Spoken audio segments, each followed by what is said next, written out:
قال النبي صلى الله عليه وسلم: من القرآن 30 آية شفعت لرجل حتى غفر له، وهي: تبارك الذي بيده الملك.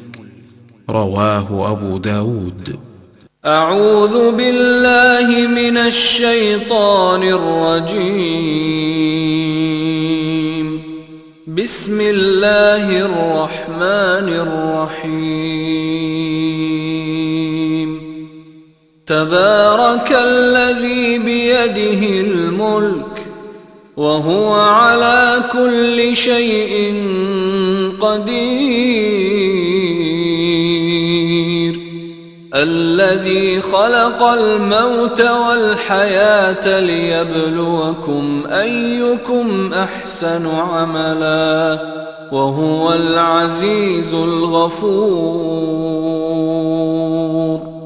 الذي خلق 7 سماوات طباقا، ما ترى في خلق الرحمن من تفاوت، فارجع البصر هل ترى من فطور، ثم ارجع البصر كرتين ينقلب إليك البصر خاسئا وهو حسير. ولقد زينا السماء الدنيا بمصابيح وجعلناها رجوما للشياطين، وأعتدنا لهم عذاب السعير. وللذين كفروا بربهم عذاب جهنم، وبئس المصير.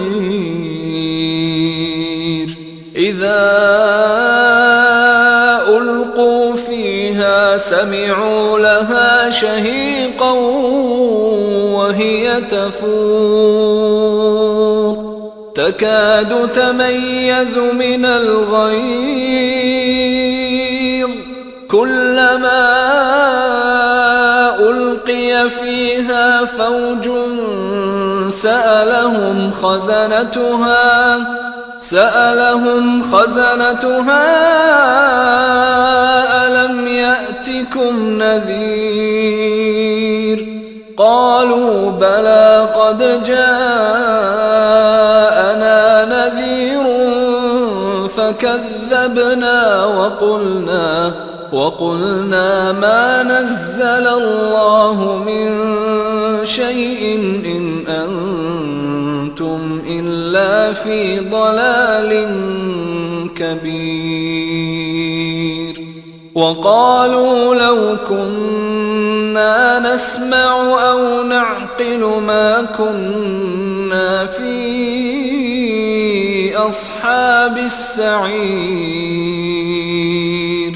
فاعترفوا بذنبهم فسحقا لأصحاب السعير. إن الذين يخشون ربهم بالغيب لهم مغفرة وأجر كبير. وأسروا قولكم أو اجهروا به إنه عليم بذات الصدور. ألا يعلم من خلق وهو اللطيف الخبير.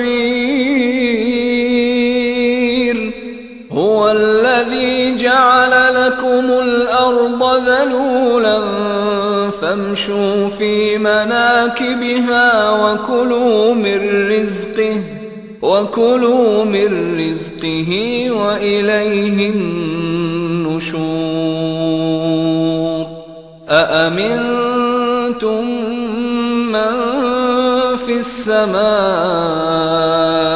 أن يخسف بكم الأرض فإذا هي تمور أم أمنتم من في السماء أن يرسل عليكم حاصبا فستعلمون كيف نذير ولقد كذب الذين من قبلهم فكيف كان نكير أولم يروا إلى الطير فوقهم صافات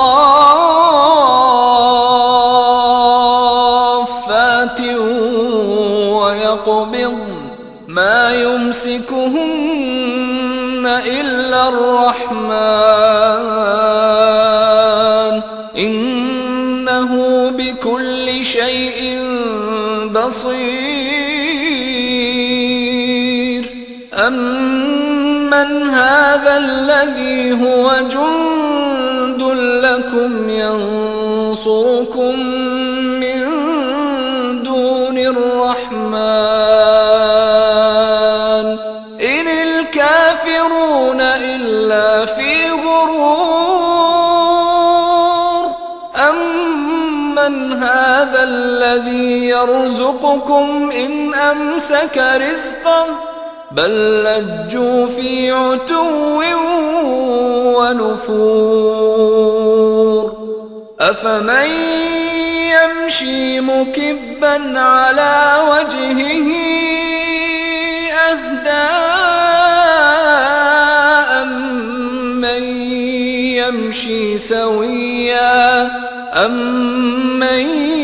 يمشي سويا على صراط مستقيم قل هو الذي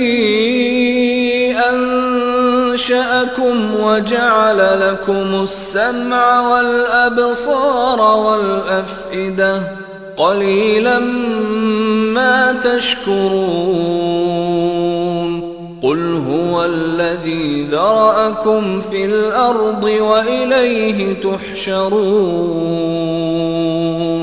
ويقولون متى هذا الوعد إن كنتم صادقين قل إنما العلم عند الله وإنما أنا نذير مبين فلما رأوه زلفة سيئت وجوه الذين كفروا وقيل هذا الذي كنتم به تدعون قل أرأيتم إن أهلكني الله ومن معي أو رحمنا فمن يجير الكافرين من عذاب أليم قل هو الرحمن آمنا به وعليه توكلنا فستعلمون من هو في ضلال مبين قل أرأيتم إن أصبح ماؤكم غورا فمن يأتيكم بماء